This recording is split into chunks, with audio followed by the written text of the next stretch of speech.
Good morning বন্ধুরা, তোমরা কি করছো? আমি আমার রান্নার প্রিপারেশন নিয়ে তোমাদের কাছে আসলাম যে কী রান্না করবো আজকে। কালকে তো সানডে গেছিলো, তো মাংস টাংস খেয়েছে, তার জন্য আজকে হালকা পাতলাভাবেই করবো।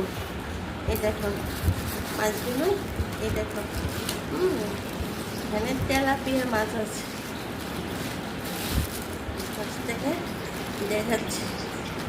ফোনের মধ্যে না পড়ে তার জন্য একটা আস্তে আস্তে খুলছি, মানে মাছগুলো দেখো এই যে এই সাইজের, হ্যাঁ এই সাইজের মাছগুলো তো হাতেই দেখাচ্ছি।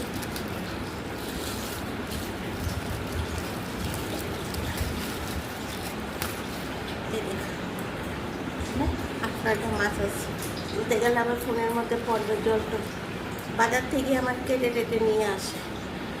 তখন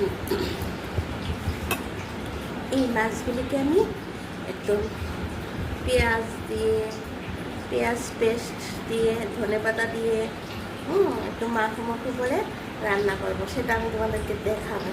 আর কালকে তো মাংস খেয়েছে, একটু আজকে বেশি কিছু আর করবো না, গরমের মধ্যে তো মানে সে হাতটা একটু ধুয়ে নিই, হাতটা ধোয়া ধুলে আমি কথা বলতে বা অসুবিধা লাগে।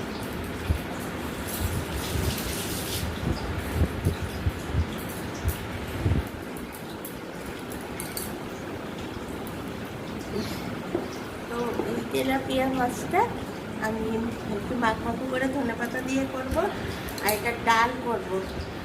আর ডাল তো একটা কমন হয়, আর একটু আলু একটু মাখা করব, হ্যাঁ ভেবে রেখেছি।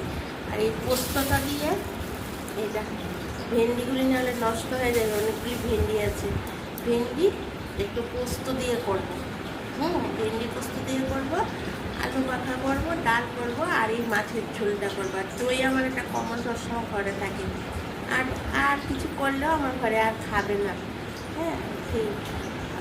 তো এই রয়েছে আমার রান্নার প্রিপারেশন।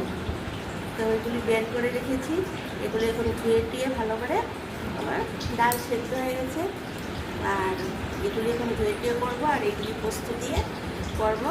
তোমাদেরকে যা আমি দেখাই, এই মাছটা তো আমি অন্তত দেখাই, আর দেখি ভেন্ডিটাও যদি পারি অবশ্যই দেখাবো রান্নাটা। আর তোমরা আমাকে প্লিজ একটু সাবস্ক্রাইব করে দেবে, আমার সাবস্ক্রাইবার অনেক কম আছে। তোমরা যদি আমার পাশে না থাকো আমি কী করে এগোবো বলো তো? প্রতিদিন তো বলছি